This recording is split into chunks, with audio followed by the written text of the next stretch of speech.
Oi, gente, tudo bem? Hoje eu quero aqui compartilhar brevemente alguns conhecimentos que temos a respeito dos 3 reinos, tema que nos foi solicitado auxílio por alguns amigos do nosso grupo de estudo, diante do estudo do capítulo 2 do A Caminho da Luz.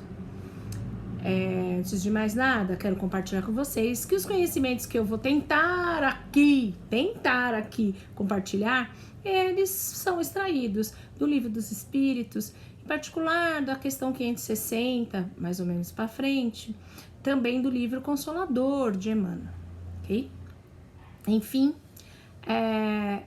vamos iniciar. Eu quero, primeiramente, a gente precisa considerar que tudo que existe vem de um fluido cósmico universal, que é o que na Bíblia chamam do hálito de Deus. Tudo que existe advém do fluido cósmico universal, ok? Guardem o nome universal, tá? Porque mais pra frente vamos falar de um outro fluido e isso vai facilitar a gente a não se confundir.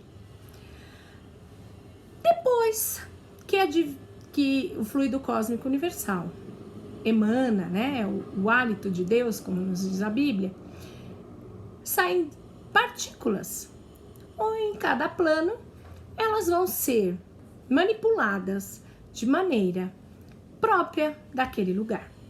Assim, em todos os planetas, né, todos os cometas, a matéria que veio do fluido cósmico universal. E como a própria espiritualidade diz a Kardec, o nada não existe. O que existe é a nossa condição humana que não nos permite ver, sentir, perceber, nos faltam sentidos para compreender. Porque tudo advém de Deus e o nada não existe.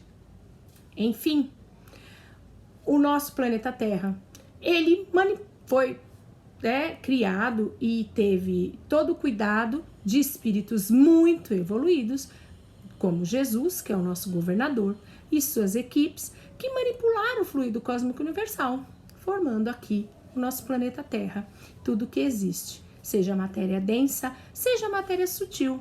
Ah, Silvia, como assim? Sim, porque não é tudo que vemos, né, que é matéria.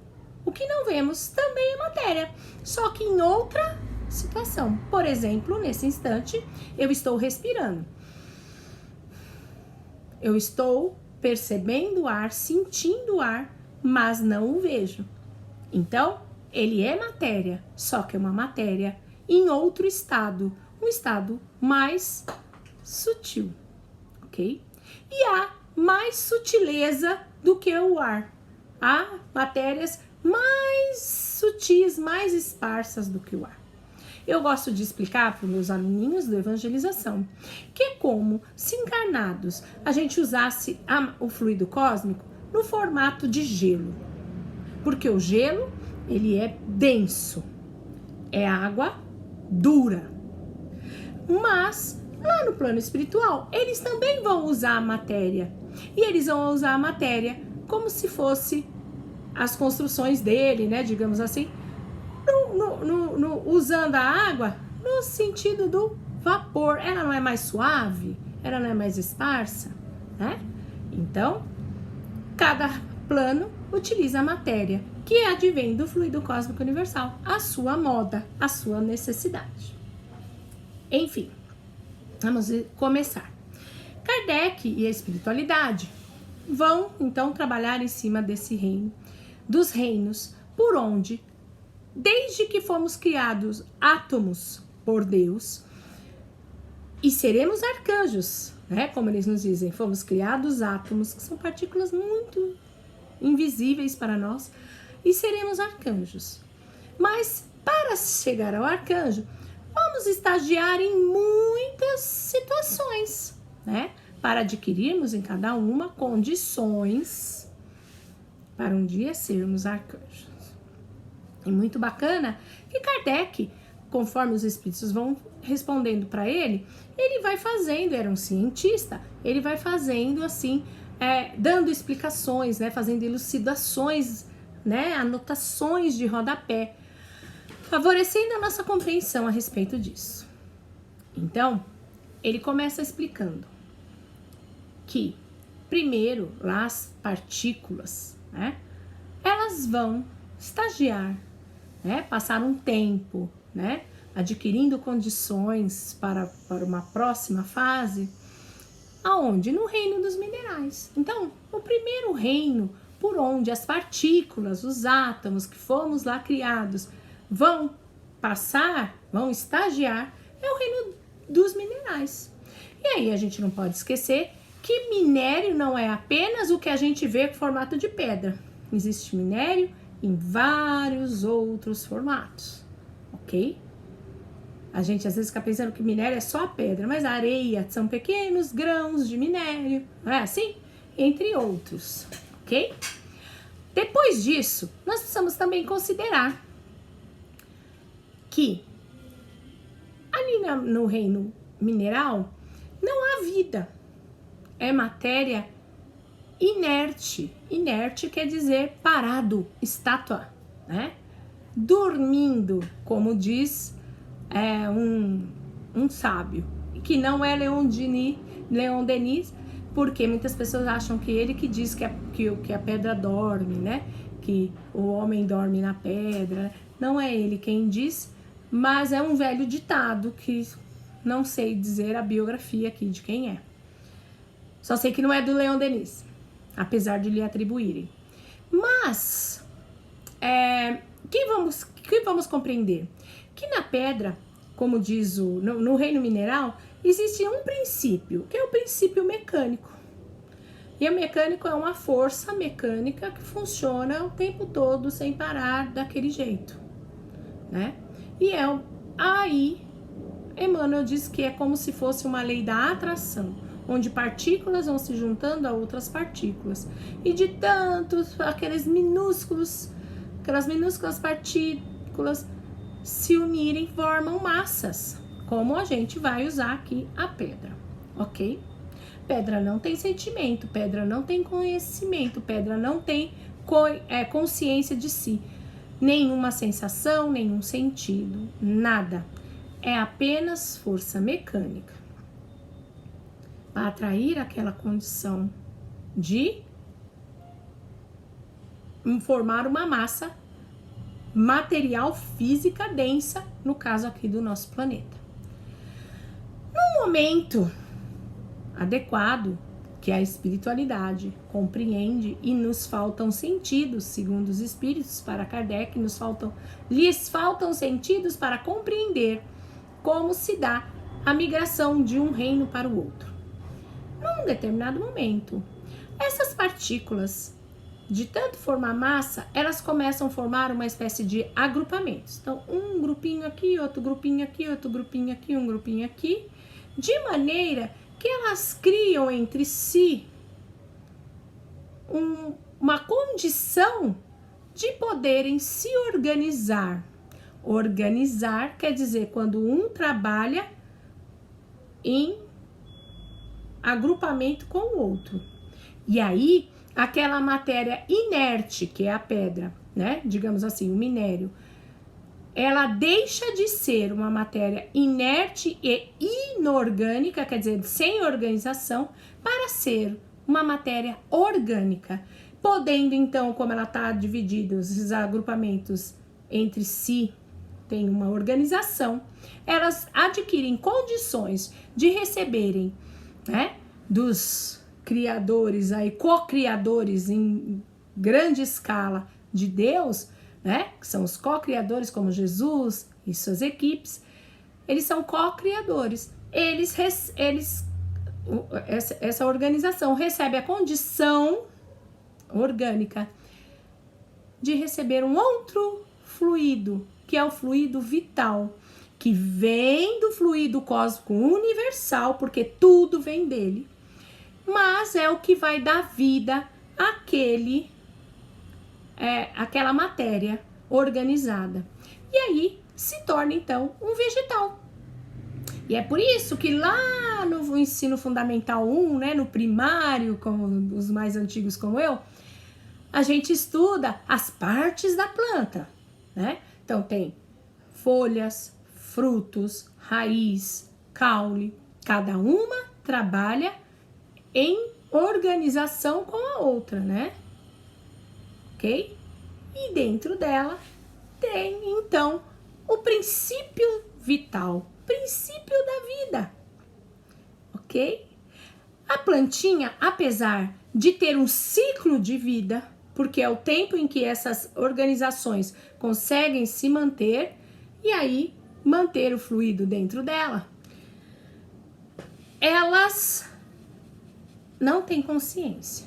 Então, os vegetais, eles são matéria inerte mais fluido vital, por isso que eles se tornam uma matéria orgânica, né? Com vitalidade, né? Matéria inerte com vitalidade, certo? Kardec vai nos explicando que é uma somatória, não é uma troca, é uma transformação através da união de algumas questões. A plantinha, cortou o galho, saiu um líquido, é porque ela está chorando, né? A gente fala isso para as crianças, mas não é verdade, ela não sabe. Ela não sente dor, ela não sente nada, ela tem algumas sensaçõezinhas, mas nada muito assim. Mas e a planta carnívora que quando a abelhinha entra, ela nhoque. É apenas um reflexo. Ela não compreende, mas faz parte das suas sensações que ela já adquiriu através também do fluido vital. Em um dado momento, aquela matéria, ela vai se desfazer, se agrupar em outros organismos e assim ela vai, morre aqui a plantinha e aí nada morre, tudo se transforma. Por quê? Porque ela vai para um outro organismo. Ela ela era rosinha, ela deixou de ser rosinha, se desfez as partículas e se agregaram numa outra planta, se agregaram em outra planta, se agregaram em outra planta, né? De maneira que a gente tem uma sensação de que estamos, porque a gente até usa muita linguagem figurada, né? Fala, reencarna, mas não é quem reencarnou. Porque, não, ela vai se transmigrando, né, para outras plantinhas, vai se organizando em outras plantas, árvores, etc e tal. Tem espíritos que ajudam nisso, que são responsáveis pelos elementais ali, ok? Isso também tá lá no livro da Gênese. Kardec vai estudar junto com a espiritualidade, né? Vai lhe ensinar a respeito disso, tá bem? Num determinado momento, adquire-se, então, mais uma condição na escala evolutiva. Então, fomos átomo, estagiamos no minério, estagiamos nas vegetais, e aí vamos estagiar no reino animal. Lá sim, no reino animal. Os animaizinhos, eles adquirem uma organização física, né? Um corpo orgânico que trabalha muito semelhante ao nosso, por exemplo. Os nossos animais domésticos são um exemplo disso. Há muitos animais que têm uma organização fisiológica, né? Muito semelhante à nossa. Mas os animaizinhos passam a ter um comandante dessa organização da matéria inerte deles, passa a ser o cérebro, né? Então, veja bem, no minério, a matéria inerte, nos vegetais, a matéria inerte e fluido vital. Nos animais, a matéria inerte, fluido vital e condições de raciocínio, porque se adquire o cérebro. E ali o bichinho tem sensações, consciência de que está vivo, adquire instintos como o de sobrevivência, pensamentos curtos. Hoje a ciência já nos diz, né? E existe uma coleção aí de livros da doutrina espírita mesmo, falando para onde vão os animais, para onde quando eles morrem, como né? Lá no plano espiritual tem animais. O que acontece, né, com o bichinho, ele pensa, né? Então a ciência vai estar explicando pra gente que hoje o animalzinho, e aí a gente usa o doméstico, ele tem pequenos pensamentos curtinhos, mas é um outro estágio.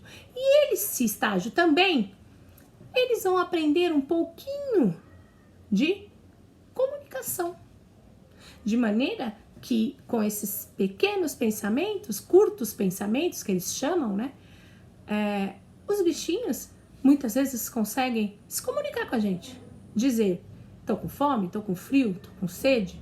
Não tem só a reação, a gente consegue compreender.